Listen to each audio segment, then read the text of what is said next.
এই মুহূর্তে চাঞ্চল্যকর খবর শোনা যাচ্ছে। ফেমাস ইউটিউবার তথা কন্টেন্ট ক্রিয়েটার, আমাদের সমাজে আমাদের কাছে একজন ইনফ্লুয়েন্সার অরবিন্দ মণ্ডল, যার ভিডিও আমরা বহু দেখি, সেই অরবিন্দ মণ্ডল এবং তার ছেলের নামে ওঠে ধর্ষণের অভিযোগ।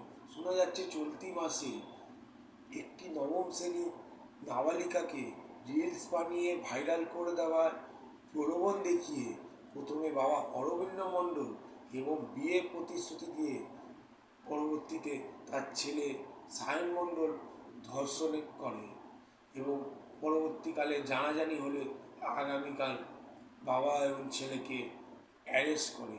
আমার একটাই কথা, এরা হচ্ছে সোশ্যাল ইনফ্লুয়েন্সার। এদের থেকে আগামী প্রজন্মে ইউটিউবার কন্টেন্ট ক্রিয়েটাররা শিক্ষা নিচ্ছে। এদের দেখে তারা কি শিখবে? এদের থেকে কি এটাই শিখবে যে একটি মেয়েকে চান্স দেওয়ার নাম করে তাকে ধর্ষণ করা? এটাই কি সমাজে এরা ইনফ্লুয়েন্স করছে? অবিলম্বে এদেরকে বয়কট করুন এবং এদের ভিডিও দেখবেন না। আর এই ভিডিওটাকে বেশি পরিমাণে শেয়ার করে যারা জানে না তাদের কাছে ছড়িয়ে দিন এবং এইসব মানুষের থেকে সাবধানতা অবলম্বন করুন। বাবা ছেলে ইউটিউবার, কিন্তু তারা এখন পুলিশের জাল। কেন? কারণ তাদের বিরুদ্ধে ধর্ষণের অভিযোগ। ঘটনাটি ঘটেছে হারোয়ায়। ব্ল্যাকমেল করে এক নবম শ্রেণীর ছাত্রীকে ধর্ষণের অভিযোগে জালে পুলিশের বাবা ছেলে। সোশ্যাল মিডিয়ায় রিলস বানানোর নামে নির্যাতন। উত্তর 24 পরগনার হারোয়ার বাছড়া মোহনপুরের ঘটনা। কথা বলবো, প্রতিনিধি অনুপম রয়েছেন সঙ্গে। অনুপম, কি ঘটেছিল এক্স্যাক্টলি? কিভাবে ব্ল্যাকমেল করা হতো? অভিযোগ কি?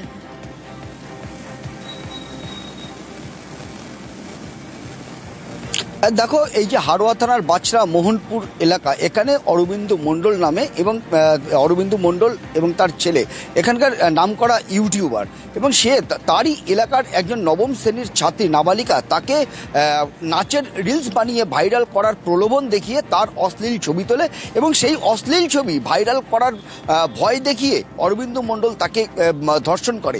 এবং এই অরবিন্দ মণ্ডলের ধর্ষণের কথা অরবিন্দ মণ্ডলের ছেলে তাকে যখন এই নাবালিকা বলে, তখন সেই অরবিন্দ মণ্ডলের ছেলে বলে যে তোমার চিন্তা করতে হবে না, আমি তোমাকে বিয়ে করব বলে সিঁদুর পরিয়ে দেয়। এবং সিঁদুর পরানোর পরে তাকেও ঘরের ভেতরে ঢুকিয়ে নিয়ে গিয়ে তাকেও ছেলে আবার ধর্ষণ করে। এই বাবা এবং ছেলে দুজনেই মিলেই কিন্তু ধর্ষণ করে। এরপরে মেয়েটি কান্নাকাটি করতে থাকে, গভীর রাত হয়ে যায় এবং ওই মেয়েটি পরিবারের লোকজন যখন তাকে খুঁজে না পায়, তখন এই অরবিন্দ মণ্ডলের বাড়িতে গিয়ে সেই মেয়েটিকে উদ্ধার করে এবং কান্না অবস্থায় এবং অসুস্থ অবস্থায়। তখন পুরো ঘটনা নাবালিকার কাছে শুনে হারোয়া থানায় অভিযোগ দায়ের করে এবং ওই অভিযোগের ভিত্তিতে অরবিন্দ মণ্ডল এবং তার ছেলেকে পুলিশ গ্রেপ্তার করেছে এবং আজকে অরবিন্দ মণ্ডলকে 5 দিনের পুলিশি হেফাজত চেয়ে বসিরহাট মহকুমা আদালতে পাঠাচ্ছে এবং অরবিন্দ মণ্ডলের ছেলেকে জুবিনাইল কোর্টে আজকে তোলা হয়েছে।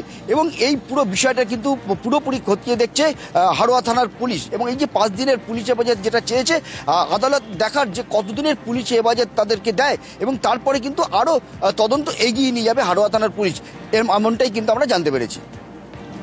বেশ, ওকে নাচ শেখার জন্য নিয়ে যাই, বাড়িতে একা পেয়ে সায়নের বাবা ভিডিও তৈরি করার নাম করে ওকে ধর্ষণ করে। সায়ন বলে যে তুমি চিন্তা করো না, এইসব ভিডিও বানাতে গেলে এই ধরনের কিছু কন্টেন্ট তৈরি করতে হয়। ও বলে যে আমি তোমাকে বিয়ে করব বলে নাবালিকাকে সিঁদুর পরিয়ে দেয় এবং বলে তুমি আজ থেকে আমার স্ত্রী বলে ওকেও ধর্ষণ করে। ওকে আনতে গেলে ওরা বাধা দেয় আসামিরা এবং এর মধ্যে 2জন গ্রেপ্তার হয়েছে, বাবা এবং ছেলে।